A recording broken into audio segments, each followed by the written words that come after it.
Welcome to our exploration of life during one of the most challenging periods in Roman history, the 3rd century AD. This era was marked by significant upheaval, with the Roman Empire grappling with barbarian invasions, internal strife, and a severe economic crisis. Inflation was spiraling out of control, making daily life increasingly difficult for ordinary Romans.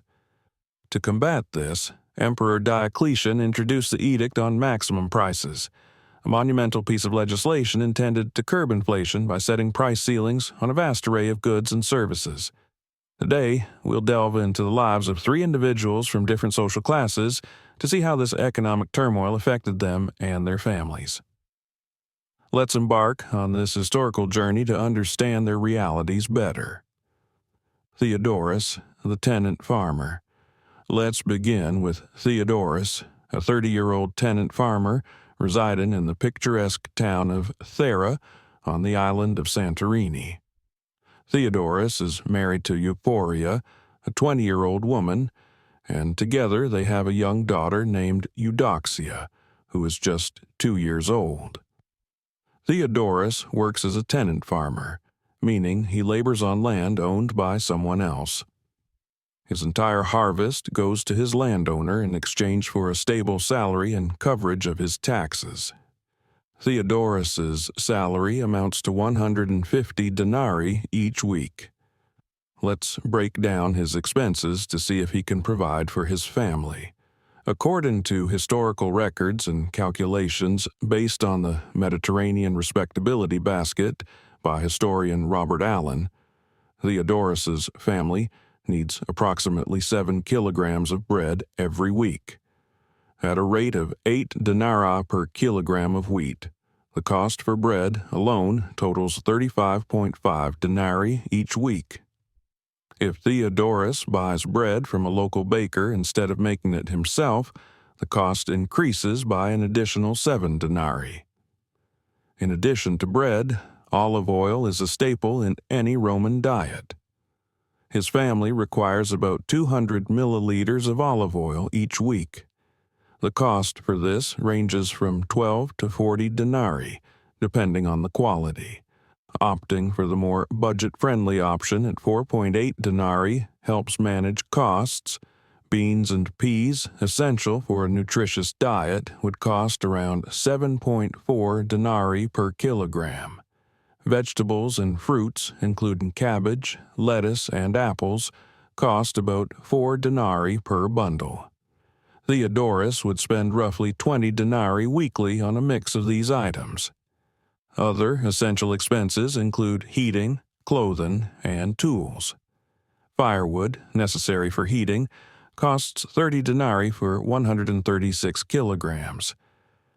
Clothes and shoes, particularly durable sandals, are a significant expense. A pair of sandals costs 50 denarii, but Theodorus might only be able to buy one.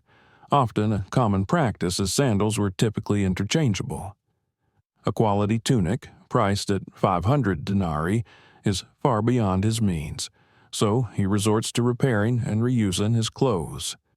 After covering his basic food and living expenses, Theodorus has a little left over for emergencies. Despite the economic pressures, he manages to provide for his family, living a life comparable to serfs and peasants in later medieval times. His standard of living is reasonable by the standards of his time, but requires careful budgeting and resourcefulness. Aurelius Flavinus, the Roman soldier. Our next character is Aurelius Flavinus, a 36-year-old soldier in the 11th Claudia Legion stationed near modern-day Venice.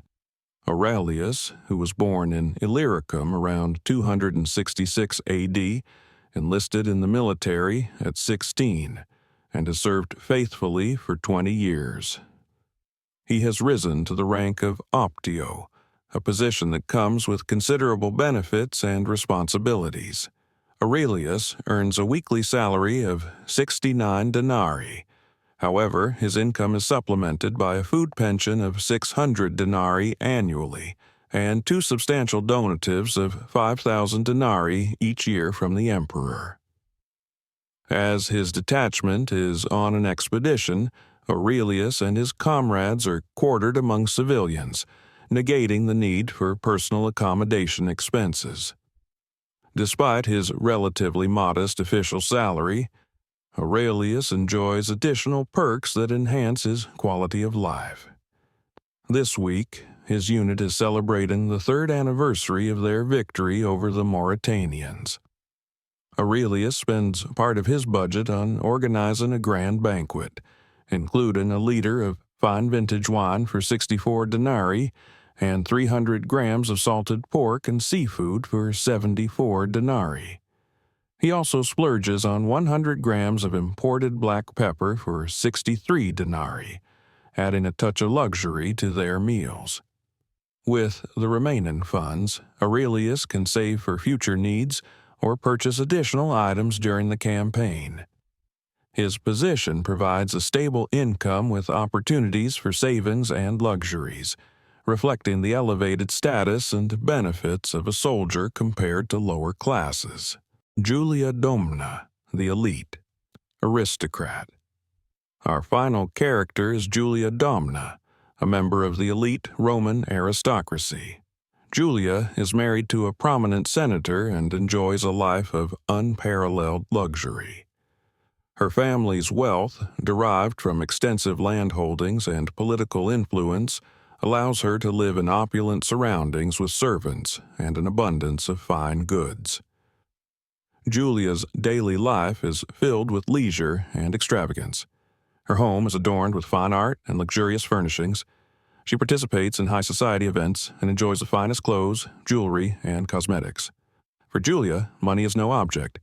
She can afford to indulge in rare spices, exotic foods, and lavish entertainments.